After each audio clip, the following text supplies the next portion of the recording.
there, welcome back to the channel. This is episode 9 of our Estudiantes save in Football Manager 2019. Now, in the last episode, I said I was going to show you some of the young players that we've promoted into the first team squad. Maybe just have a look, see how they're doing. But we're going to go one better, and as you can see, we're going to take a look at our youth intake. Now, I've not looked at them yet. I have no idea what they look like. It came up. It's on the day of today's match as well. You can see at the top, it is the trip to Brazil to play Atletico Mineiro in the Sudamericana. We're 1-0 up from the first leg, of course, from the last video.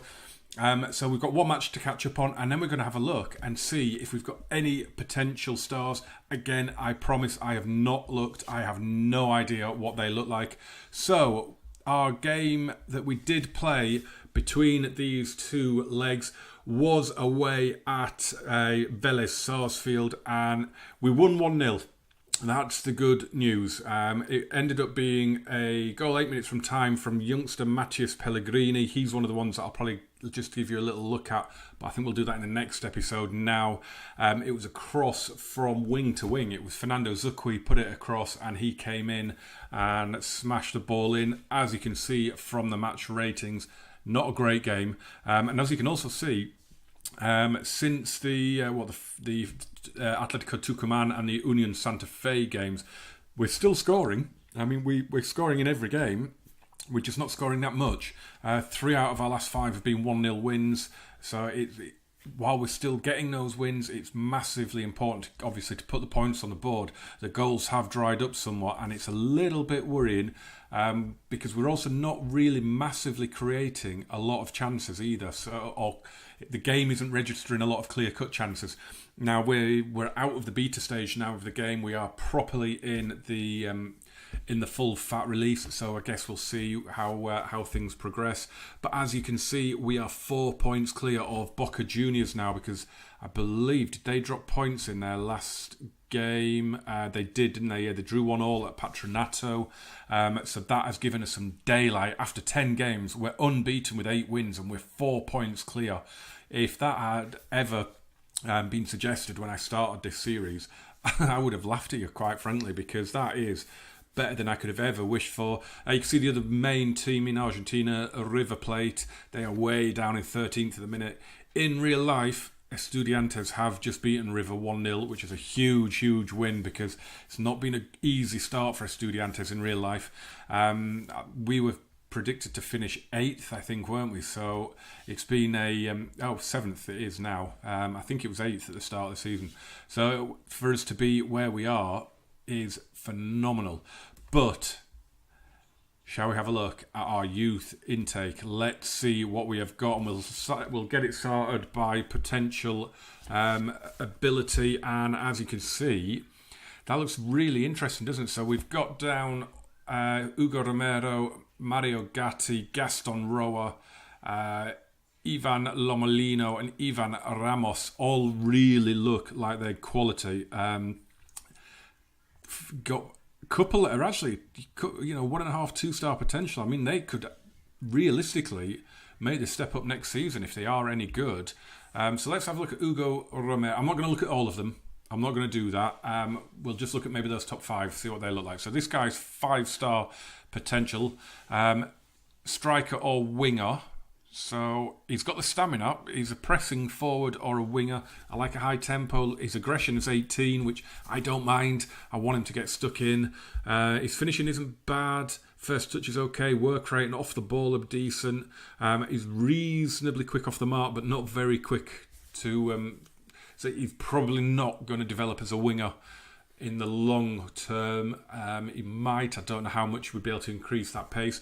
Definitely want to have a look at his crossing's awful as well. So he's definitely looking like he's going to be more of a striker than a winger. But something to work with there, I think.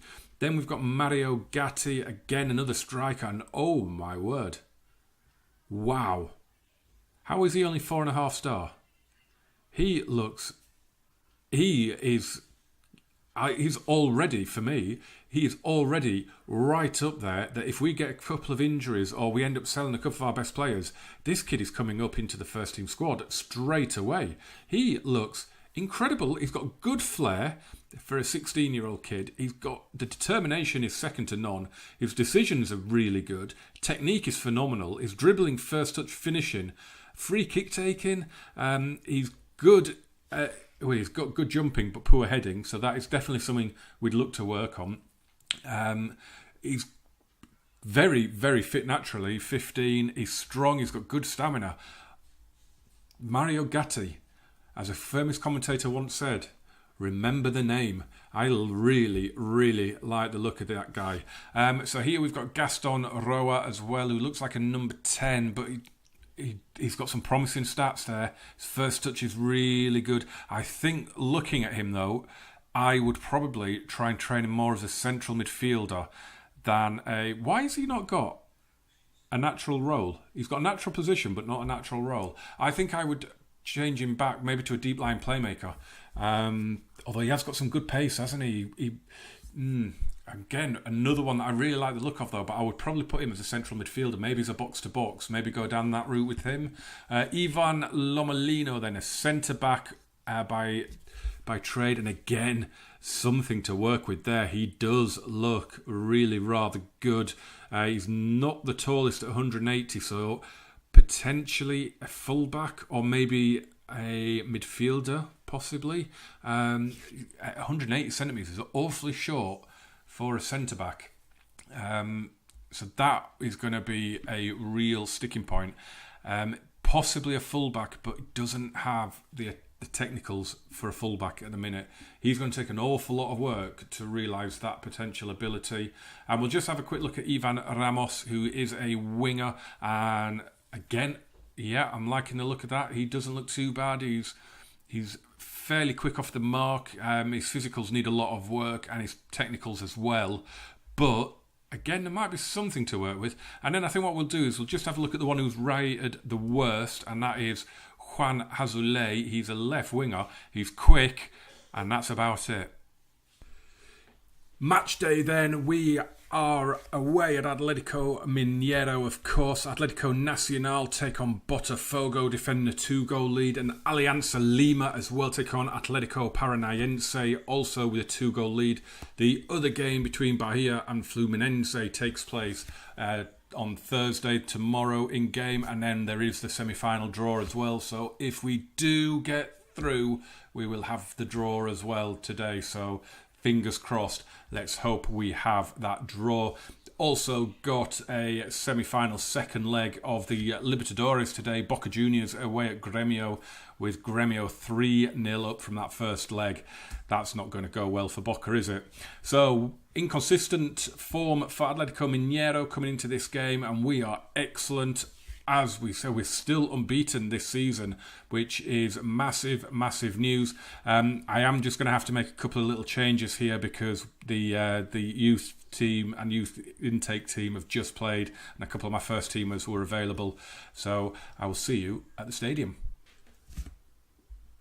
Rather surprisingly then, it's the same sort of formation from Atletico Mineiro, but it's an attacking 4-1-2-3, as you can see down there at the bottom. They did create some problems in that first leg, so I'm a little bit nervous as to how this is going to go.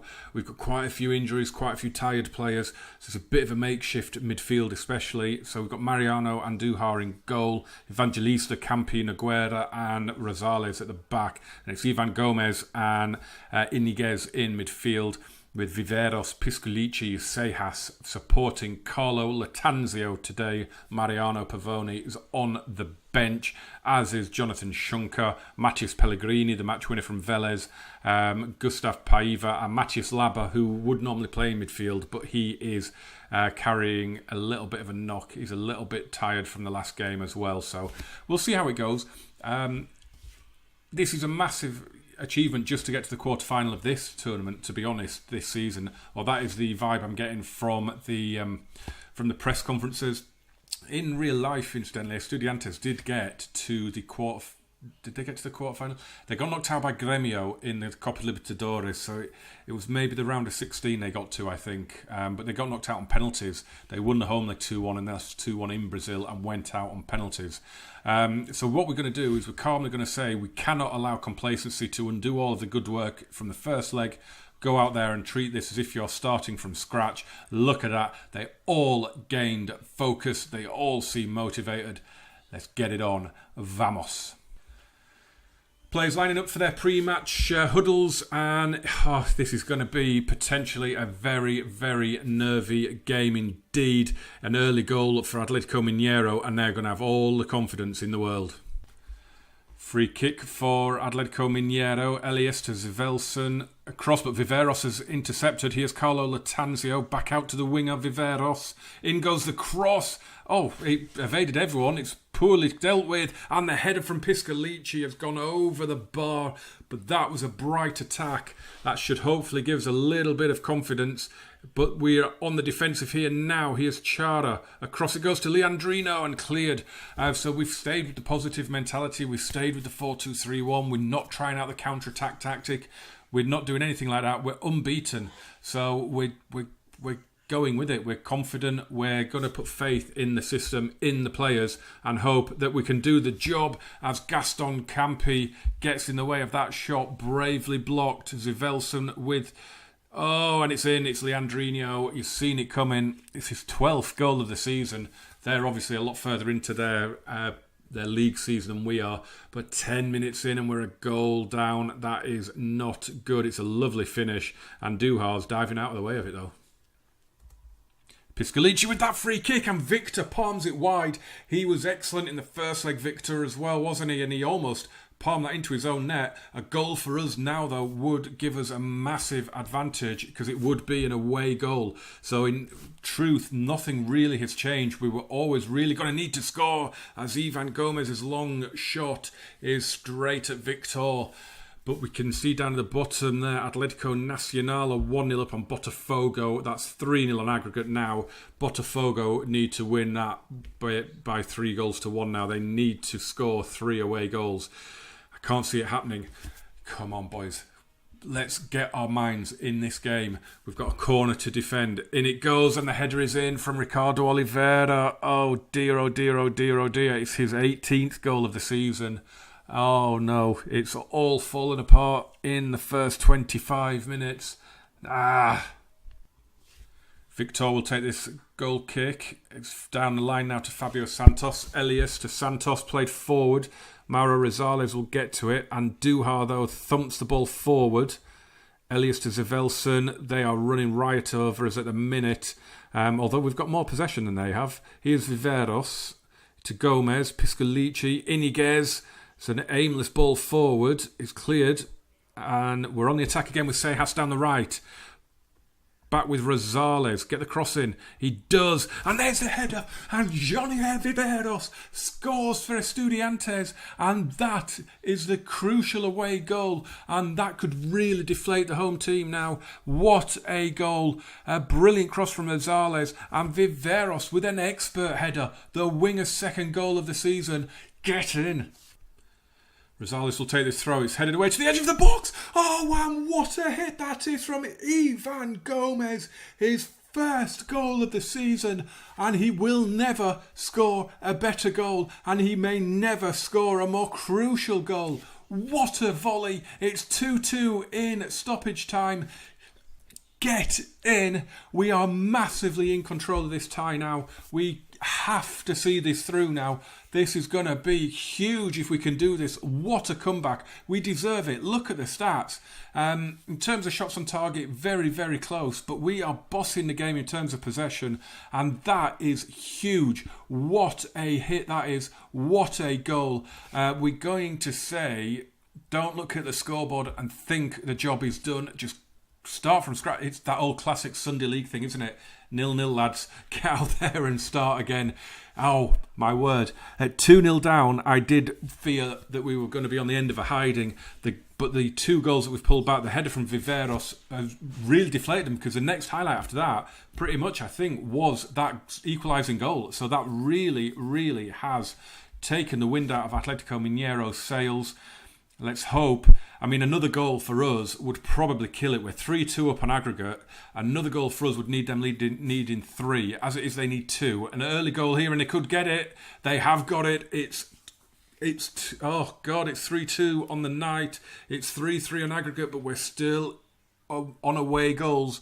We are still leading. But here's Chara even with the finish. And Duha. He's just dived out of the way of everything today. Here's Iniguez to Rosales. Iniguez again. What a tackle by Zevelson. They have come at us in this second half. They are really, really coming at us. And the header from Cara. And Andujar saves that one. That possibly should have been Atletico Mineiro ahead in the tie. Allianz are 2-1 up against Atletico Paranaense. They scored twice at the end of the first half. They are pretty much done and dusted in that one. Iniguez to Piscalici and a vicious shot. Stings the palms of Victor. We are still pushing forward. We are still looking to put this beyond doubt. I'm not looking to hang on. I'm looking to win the match, not just the tie. Rosales with a throw to Iniguez, gets it back. Oh, he tried to play it down the line. It didn't come off, but we've got it back here with Evangelista and Viveros. Back to Evangelista. We've got a couple of substitutions that we've made. I'll tell you about them in a second. Iniguez forward to Seijas. And Gaston Paiva. He's fired it wide. He should have done better. You can see there, Jonathan Schunke and Paiva have come on for Campi and Piscalici. Paranaense are back on terms on the night, but it should matter. It's 2-2 Alianza against Paranaense, but Alianza are 4-2 up on aggregate, and Atletico Nacional, you can see right down there at the bottom, still a goal up against Botafogo. Are we going to hold on here? Oh, it's a highlight in the last 30 seconds of normal time. Are we going to hold on? That is the question. Oh, and Andujar has tipped that behind. There was a defensive lapse that almost let them in. You are not going to believe what's happened in Peru in that Alianza Lima game.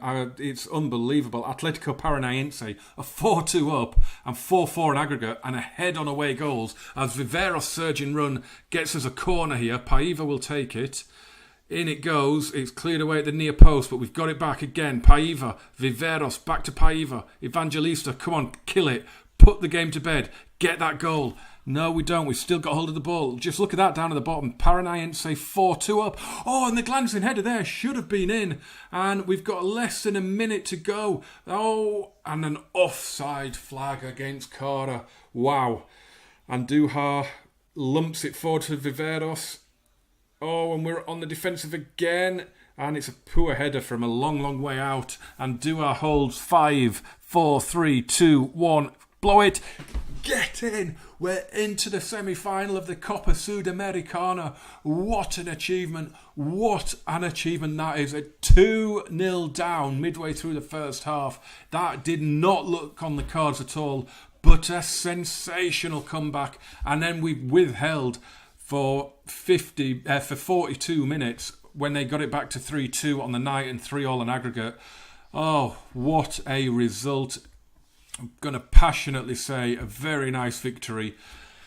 Oh, God. We've done it. We're in to the semi-finals. It's time for the draw for the semi-final of the Copa Sudamericana. I mean, just before we go ahead with this, I know this probably makes this video a little bit longer than they have been recently, but to be top of the league, to be 4 points clear at the minute, to be in the last 4 of continental competition, it's so much better than I expected the first season of this save to be going. I really expected it to be a massive rebuild, maybe qualify for the Sudamericana through the league, and maybe get a cuppa in the Copa Argentina. But for this to be going like it is just sensational. The one result that did happen, Bahia got through against Fluminense. It was 2-2 in the second leg. They went through 4-2 on aggregate. But that comeback from Atletico Paranaense to be 2-0 down in the second leg and to come back and win that game 4-2 and go through on away goals at 4-4 on aggregate, I do not want them. I really, really want to avoid them because you're never going to feel safe, are you? So let's see who we are going to get. And it is Atletico Paranaense that are out first, and they will take on Colombia's Atlético Nacional. So we are going to take on another Brazilian team in Bahia. It's going to be away from home first, but I am quite happy with that, I have to say. And if we go to the schedule, you can see when that game is, and it's very, very soon indeed. We have a game at home against Belgrano in the Superliga de Argentina. So again, it's going to be one off camera and then straight back for episode 10 for that first leg in Brazil against Bahia. You can see I've just done the draw. I have no idea how they're doing in their league. We'll have a look at them in the next video and see what is the deal there. I'm reasonably confident. I'm a lot more confident against Bahia than I was against Atlético Mineiro for some reason. I don't really know why. And then after that, I think we're going to have to miss out playing River and Godoy Cruz and come back for the second leg. That will depend how the first leg goes, of course. The one thing I will guarantee is right down there at the bottom on the 31st of March, that game in La Bombonera against Boca Juniors, that will be on camera at some point. But if you enjoyed that, guys, that was a bit dramatic, wasn't it? We've done really well. We've seen the youth intake. I'm quite happy with that. We've seen a huge result in continental competition. I almost said Europe. I hope you'll come back for the next video for Bahia. Remember to smash that like, hit subscribe, turn on those notifications. Hit me up on Twitter at GamerJamesFM. Follow the blog. There's a link in the description below for my series with Aston Villa. Hopefully there'll be a update on that out either already or very, very soon after this video, detailing the first month in the championship. But yeah, that is I should have said as well, that is our first competitive defeat with Estudiantes. But it's not a crucial one, is it? Because we went through anyway. So let's hope to get back to winning ways in time for that next round. Can't wait, we're in the semi-final. Get in. I'll see you later, guys. Bye-bye.